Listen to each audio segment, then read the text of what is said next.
Maître de la mer, j'ai décidé de travailler avec vous. Pourquoi vous ne me répondez pas? Que veux-tu que je te dise? Tu ne m'as rien demandé.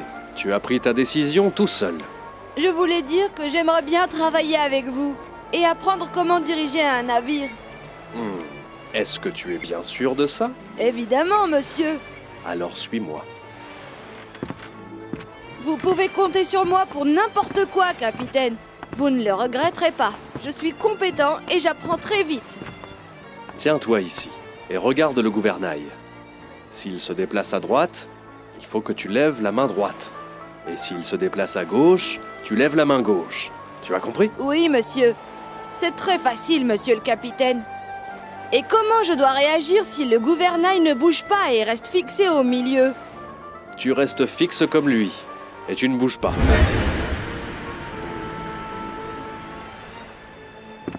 Zied, est-ce que tu es malade? Pourquoi tu ne cours pas sur le bateau? Et que tu ne joues pas comme d'habitude? Laissez-moi, je travaille. Travailler? Je suis le mouvement du gouvernail pour informer le capitaine s'il se déplace à droite ou à gauche. Il connaît bien les mouvements du gouvernail. Ce n'est pas le capitaine qui est en train de le déplacer. Regardez. Oui, c'est vrai. Alors il se moquait de moi? Maître de la mer! Maître de la mer! Qu'est-ce que tu veux? Pourquoi vous m'avez laissé m'asseoir à l'arrière pendant tout ce temps, à rien faire qui soit utile? Je t'ai laissé tout ce temps pour mettre ton obéissance à l'épreuve. Et tu as échoué au test. Tu as quitté ton poste sans permission. C'est la première chose. Est-ce que j'ai fait une autre erreur? Bien sûr que oui. Si sur un bateau, chaque marin se mettait à penser tout seul, le système ne serait plus équilibré et tout le monde serait en péril. C'est moi le capitaine ici, pas toi. Bien sûr, capitaine. Je m'excuse. Reconnais-tu tes erreurs? Oui, capitaine. Es-tu prêt à subir ta punition? Ce que vous voudrez, monsieur. Alors tu vas éplucher tous ces légumes pour préparer le dîner.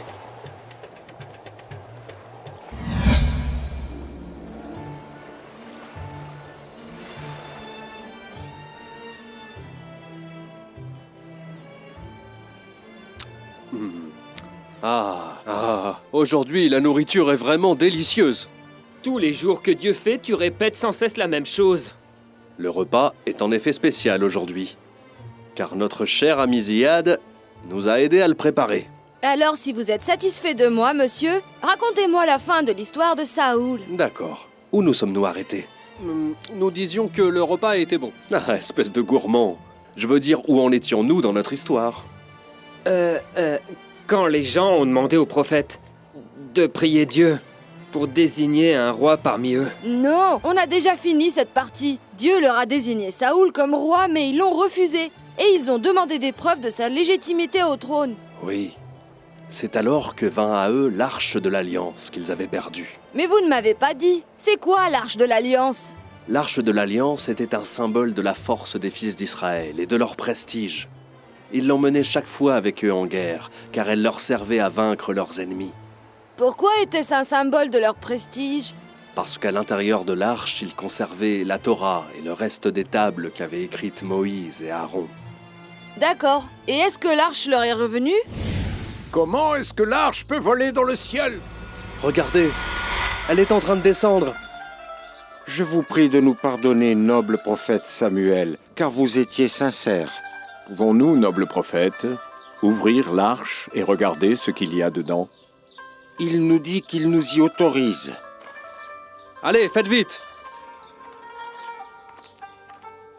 Regardez, ce sont les tables de Moïse et Aaron, comme ils les ont laissées. Regardez, c'est de la manne. Elle est encore fraîche.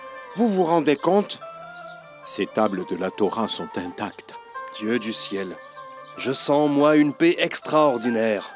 Maintenant que Dieu nous a bénis en nous rendant l'arche de l'Alliance, notre mission commence. Nous devons travailler et nous préparer à la guerre.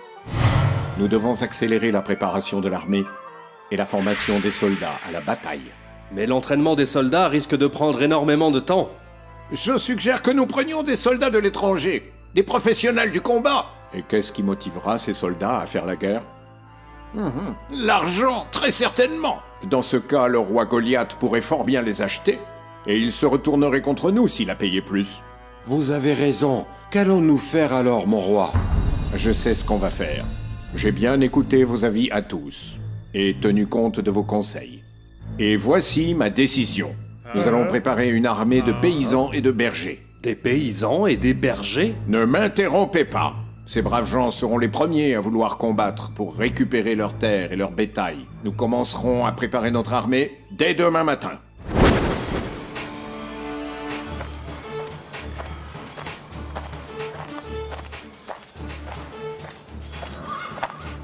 Majesté, voulez-vous tester les nouvelles lances que nous avons fabriquées? Que chacun d'entre vous prenne une lance. Tirez en direction de ce palmier. Cela prouve bien à votre majesté que ces nouvelles lances sont excellentes. Je n'en suis pas sûr.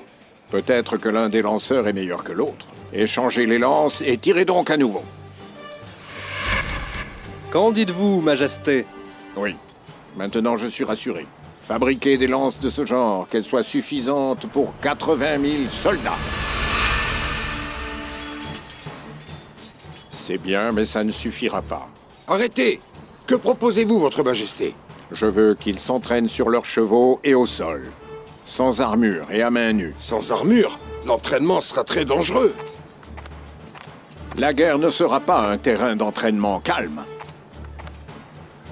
Oh, noble roi Saoul, j'ai une requête à vous faire. Éloigne-toi de lui. Laisse-le. Parle. Tu es en sécurité. Je voudrais rejoindre votre armée, mon roi. Dis-nous ce que tu sais des arts martiaux. En réalité, je ne sais rien faire d'autre que cuisiner, votre majesté. Désormais, tu fais partie de notre armée. Dans toutes les armées qui existent, les soldats ont besoin d'une bonne alimentation. Alors ta mission, soldat, sera de veiller à nourrir notre armée. Monsieur, nous marchons depuis de longues heures. Je sais. Mais ordonne aux soldats de marcher plus vite. Marcher plus vite? Mais nous allons mourir de soif et de chaleur. Je propose plutôt qu'on se repose un peu. L'ennemi ne nous donnera pas l'occasion de nous reposer. Nous devons nous habituer à l'effort. Il n'y a plus d'eau, majesté. Je sais. Mais tout cela fait partie de mon plan. Est-ce que quelqu'un aurait de l'eau parmi vous? Oh, tais-toi et ne prononce pas ce mot devant moi. Comment arrives-tu à supporter la chaleur et la soif à ton âge? Je sais que tout être vivant va mourir. Et la mort est bien plus honorable en défendant sa patrie. Nous sommes perdus dans ce vaste désert. Je ne veux pas mourir. Aide-nous, ô Dieu de Moïse et de Haroun.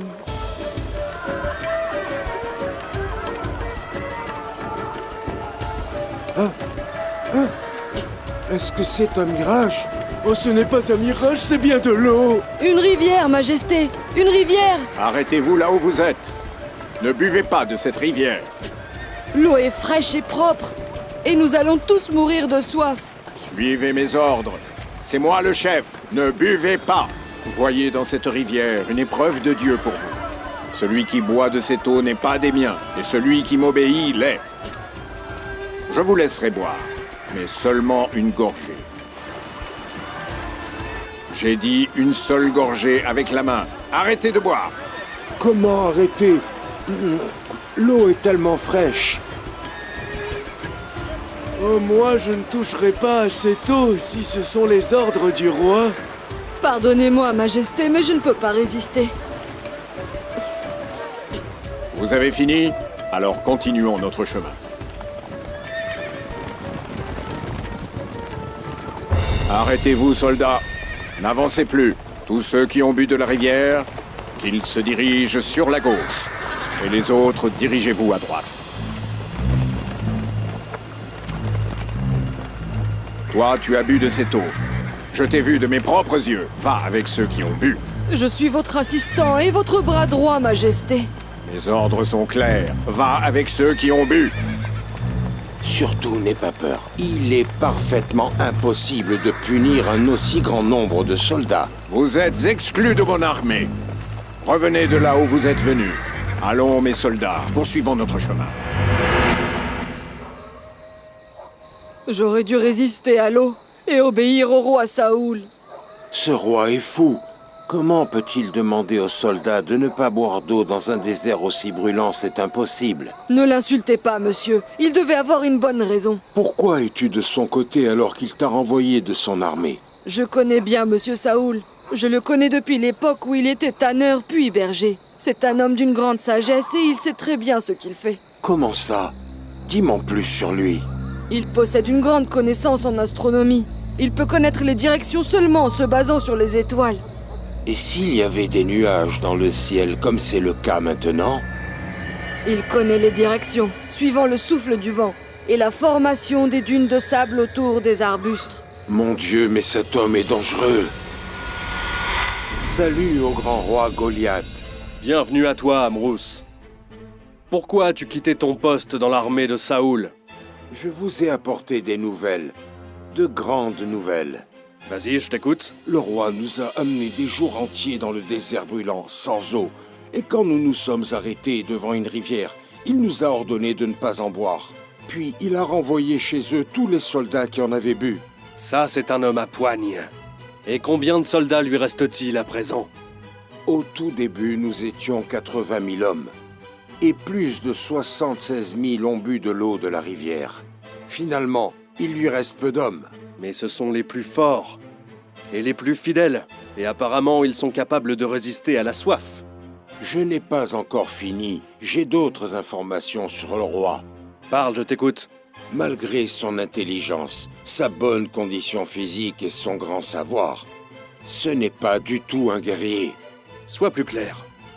Avant, il travaillait comme berger et tanneur. Il n'a jamais été formé pour le combat, pas plus que pour les arts martiaux. Celui qui commande une armée doit combattre avec son esprit et non avec ses mains. C'est une chose très importante. Où est ma récompense, Majesté? Ne t'inquiète pas, je vais te donner ton point en or.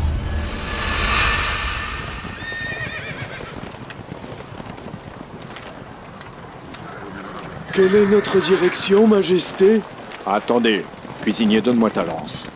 Et dis aux soldats de se reposer un peu. À vos ordres, Majesté.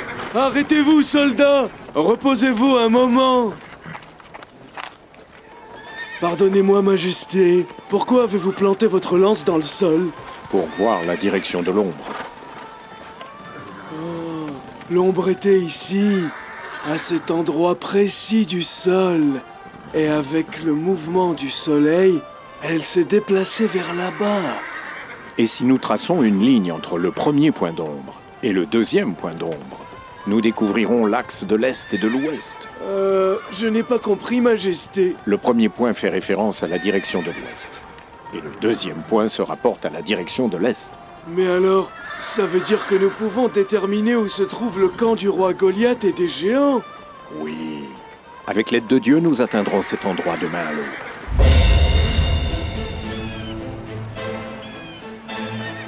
Chers soldats, armée des géants, ceci est votre chance d'éliminer votre ennemi. Si on arrive à les vaincre, ils n'auront plus d'intérêt pour personne. Celui qui tue un soldat, je lui donnerai sa terre et son argent, et je doublerai sa récompense. La guerre! La guerre! La guerre!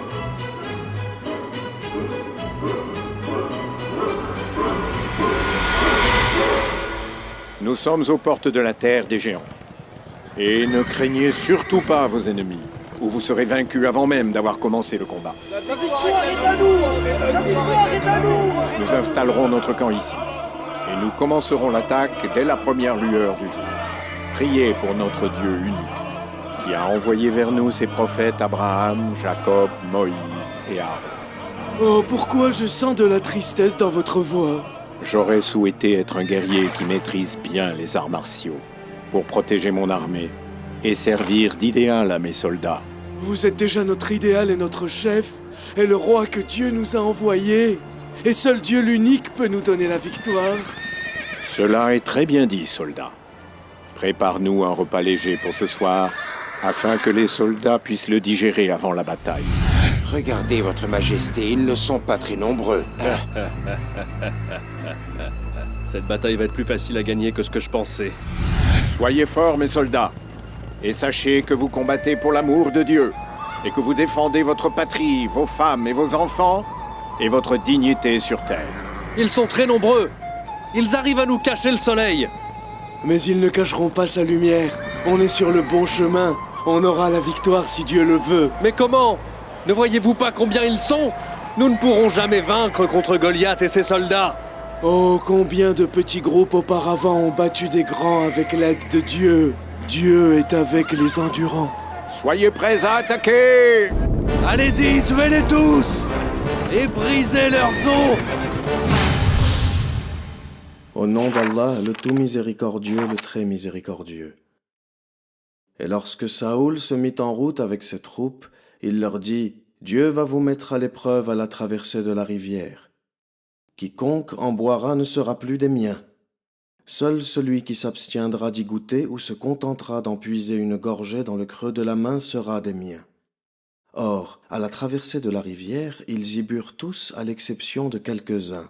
Et lorsque Saoul eut franchi avec ses compagnons la rivière, ces derniers s'écrièrent « Nous ne sommes pas en mesure aujourd'hui d'affronter Goliath et ses troupes. » Tandis que ceux qui avaient foi dans leur rencontre avec le Seigneur ripostèrent « Que de fois n'a-t-on pas vu un petit groupe triompher d'une grande armée par la grâce du Seigneur?